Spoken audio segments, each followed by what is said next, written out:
Hey, what's going on, guys? I'm going to talk today about the documentary film Iranium. And that is an excellent film documenting the situation in Iran. And the movie goes into details and lists a lot of key facts. And one of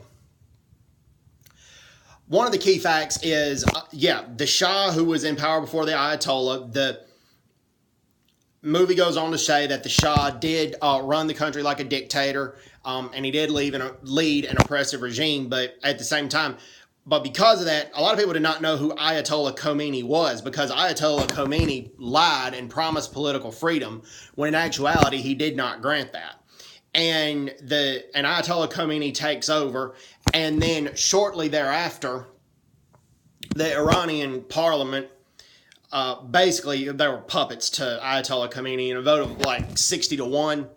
They gave Ayatollah Khomeini power as a ruler for life, and gave him complete autonomy. And then when it talks about its nuclear program, how Iran should not be allowed to have nuclear weapons, the reason is because Iran does not want to confine its Islamic revolution to Iran. They want to spread it to other countries, whether these countries want it or not. And they noted some speeches from Ayatollah Khomeini when he was saying that. And it talked about how when Khomeini died in 1989, his successor, Ali Khamenei, took over. And Ali Khamenei worked with Ayatollah Khomeini, and they had a lot of similar policies. He had a lot of similar policies. Also, Iran was behind the bombing of the Jewish Cultural Center in Buenos Aires, Argentina in 1994. They contributed to the bombing of the U.S. Embassy in Buenos Aires in 1992.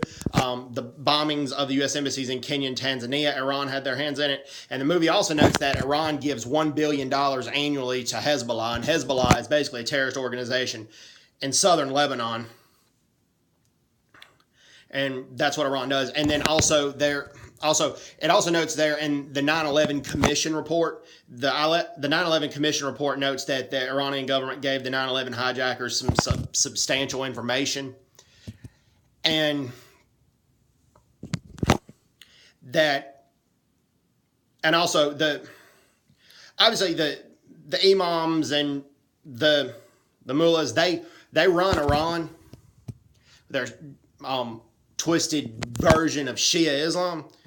But the IRGC, the Iranian Revolutionary Guard Corps, they are the guards, the soldiers that carry that out, and they basically, in their mission, their mission is to spread jihad. And the rules of being an IRGC member, that's one of the first things you have to agree to do, is to fight a jihad and wage a holy war against the infidels, which I'm not an infidel, and I know that. And what they're doing is definitely not holy.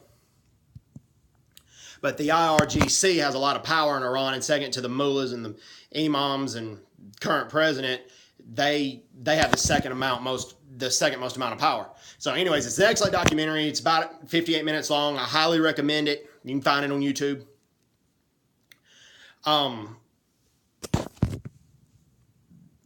Excellent, like I said, excellent documentary. Anyways, hope everyone's doing well. Take care. God bless them. Bye-bye. Bye-bye.